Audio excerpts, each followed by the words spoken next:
Maayong gabi kanatong tanan.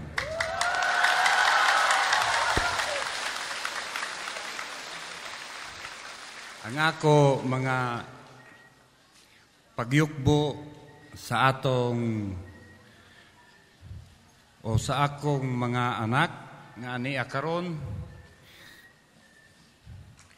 una sa tanan nalipay kay ko ng dako nga sa pagsud ni ining mga tuig o sa pagsud ni ining mga adlaw sa atong konferensya. Sa nagdagan ang konferensya, daghan pod ang mga kausaban nga nahitabo sa dagan sa kinabuhi. Nato dinhi mga kaigsuunan sa PBMA. Dinhi sa San Jose ug ngadto sa nagkalain-lain nga mga areas and regions. Especially katong gihimo ni Bubo nga decentralized sa Leadership for International. Gumikan kay daghan to og iyang giusab, gumikan sa rason nga ingon siya nga he wanted to cut on the expenses also of traveling from US to Europe or from Europe to the US. With that respect, iya na karon usa-usahon ang kada chapters kay aron sad matud pa man ni Ben Glenn ato sa una ug niya pa dili gyud tanan aktibo ang mga membro sa international, pero kana karon nga atong plano paminaw ko ana mo active na siya. So it is not only mere one person who will come around. No longer that set up. It will be a direct communication from the main office down to those international chapters abroad. So palakpakan nato na siya nga makadako kay na siya og impact. Maingon man, daghanan pa usab nga mga changes kaganina. Kay diin ang ato usab nga mga kinaiyahan matud pa daghan man ang na-introduce kanato nga mga pagtulunan. Busa kay kana lang H1N1 na virus. Dako kay na siya og impact sa inyo kay at least maproteksyonan mo diha ana nga mao nga virus. Kay mao kana karon ang parehos pod sa mga 1800s og sa 1932 nga kamatay pod sa una katong gitawag og Spanish flu, ha? Ibaw ana si Julius kay doktor man na. Ingon man dako usab nako nga kalipay nga diin ang kamagulangan nga anak sa ato karon nga ministro si Ruben Cleo I, mao ang ato Rubenian International President and Founder. Diin naghuna-huna po siya in advance kung unsay iyang mga mahimo unya puhon sa iyang liderato. Daghan pod gani ingon matodado mo gang ganina nga siya dad og tagaan ko og swertihan ko tagaan ko ang taas na kinabuhi. Mga 65 years old ko, mo-retire na ko si Benji na po. Oh, sige. Mas may ganin na karon makita ang yun mo ang kwan. Ang dagan. Kung unsan dagan, adisirta mo biyahe sa sunod na po nga mga katuigan. Busa, dako kami og pagpasalamat pod kaninyo sa inyong pagsalig nga diin sa dako pod nga reflections sa atong mga misyonaryo karon, dako ang impact katong giingon kanato din ni Mr. Vic Sanchez nga kinahanglan nga mag-mission gud ang tanan. Gani kay katong paglibot-libot pa ni bubong dito sa Manila. Labaw na dito sa Batangas mo manggo na ang iyagi kuan dito. Iyang gi emphasize nga even if you may not be in a mission outside your family, but within your family, you must have to apply what you've learned. Kay mo ka na ang institusyon diha magsugod ang atong. Kay kung mahimo na epektibo ang atong pagserbisyo sa atong kaugalingong pamilya, mahimo usab, dako usab ka na nga posibilidad nga mahimong malampuson kamo sa inyong misyon pagpanambalo niya ni atong mga tao nga dili konektado sa inyong pamilya. One way kay diha sa inyong pagmisyon gitagaan mo ka na ang paggisangon kaninyo sa ato nga spiritual division. Kay kung wa pa siguro mo magmisyon, dili mo muingon na ni kadaghana. So, first, priority is your family. Second, is your mission also towards your fellow men. And the third mission that you should do is to abide by the rules and regulations and the legal laws of the Philippines and abroad. Ibig sabihin, dili ta maghimo ng illegal. Likayan ta na ka ng pagpangibot o ngipon nga gamit na nato ang porsep kay delikado na. Magukod ta na sa gobyerno o sa dental communities.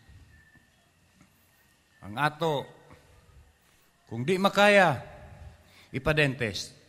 Ayaw ninyo pagpasalig nga mugabot ka mo diyan ang ipon niya, magamit ka mo ng porsep, kay delikado. Time and again, I am always reminding everyone na kinahanglan nga dili gud mo magamit ang illegal na pamaagi. Hinunoa atong tarungon ang atong misyon nga dili ta makaligis. Di nato maligsan ang mga otoridad, labaw na ang atong mga kapulisan. Ato po sila respeto, pero kita dinhitanan paminaw na ko diniwa magsiguro tao dinhinga. Dili magrespeto sa balaod o wala magrespeto sa balaod. Kitang tanan man gyud ninia karon dinhi. Tungod kay nag-agi naman kita sa mga pagsulay. Nag-agi na kita diin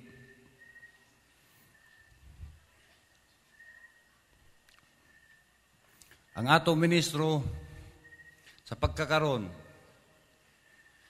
nahitabo usab kaniya katong dako nga hitabo sa unang panahon. Apan karon mga gutlua, mga igsoon, ipang hinaot namo hasta kaninyo diha tanan. Nga unta, we will abide always by the laws of the Philippines. We will also abide by the laws of the international community. Para dili ta magukod. Kay doon ako'y usa ka misyonaryo karon nga nahibaw-an nga nadakpan daw aning porsep. I will not mention the name na lang. Pero mauna siya ang ato karon nga likayan ug maayo. Kanang inyong numero nga inyong gigunitan sa inyong mga kamot. Dako na siya ang instrumento nga ikatabang kaninyo. Kung dili makaya, nga ta sa lentes o magpagabot, ayaw ta magpasalig nga maggabot ta kay Juan. Noon, mahal noon. Pero doon naman sa mga rural areas, nga doon naman sa mga dentist, mga dili kayo, taas ba magwan. Basta kay ang importante, safety ka mo sa inyong mga operations. Dili ka mo makatamak og otoridad. Ug dinhi mga igsoon, gumikan kay pahinapos naman ang atong programa sa atong 44th Annual General Conference. Manghinaot ako nga unta sa atong panagbuwag-buwag ug mapuhon, atong dalhon ng kalinaw, atong dalhon ng panagdait, atong dalhon ang kalipay. Ibili nato ang kasakit nato dinhi. Kaya ron pag-abot nato sa destino nato, pakita ninyo ang inyong mga kaigalaan ug mga kaigsuunan nga magmalipayon sa gihapon. Ingon man ang ato usab daghanan nga mga seminars nga gihatag kanato sa atong mga misyonaryo ug mga lecturers. Actually, gikan ramang gihapon na sa ako, labi na itong bag-o karon nga tukuan sa H1N1.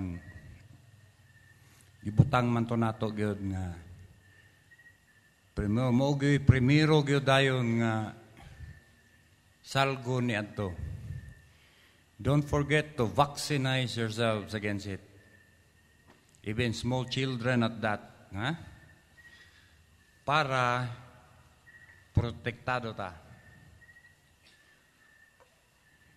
And also, don't forget also to bless your instruments, particularly your number 7 and your ring also. If possible, your ring also, you bless or energize it para kumpleto ka mo sa pagpanagang. Gani, gipanid-an ko nining mga nilabay nga mga adlaw. Dunay usa ka bata nga namatay apan dili ka ng virus ang mo'y hinungdan. Naalarma man ko dayon ato kay dali raman, mga pilar man to kaadlaw. Pero dili virus ang hinungdan. Hindi. Nagit siya internal problem sa itong bata. Hinuno gipalibot-libot na ko atong isang adlaw. Kaloy sa Diyos ang mga hilanat ninyo din is natural influenza. Di man kaingon nga H1N1.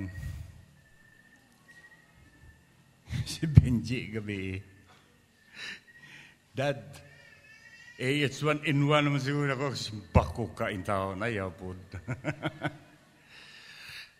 Karoon na sigig cough siya.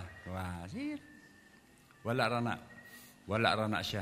Kundi, ato po paningkamutan nga malikay ta ana nga mao nga sakit, no? Ang virus, may epektibo lang na siya through transfer. So kung mangatsi ka o mangubo ka, manabon sa baba. Kay aron po dili pud mo dakop didto ba sa imong giubo or giatsi. Okay? Okay. So kantahan pa lang mo nang babalik ka rin.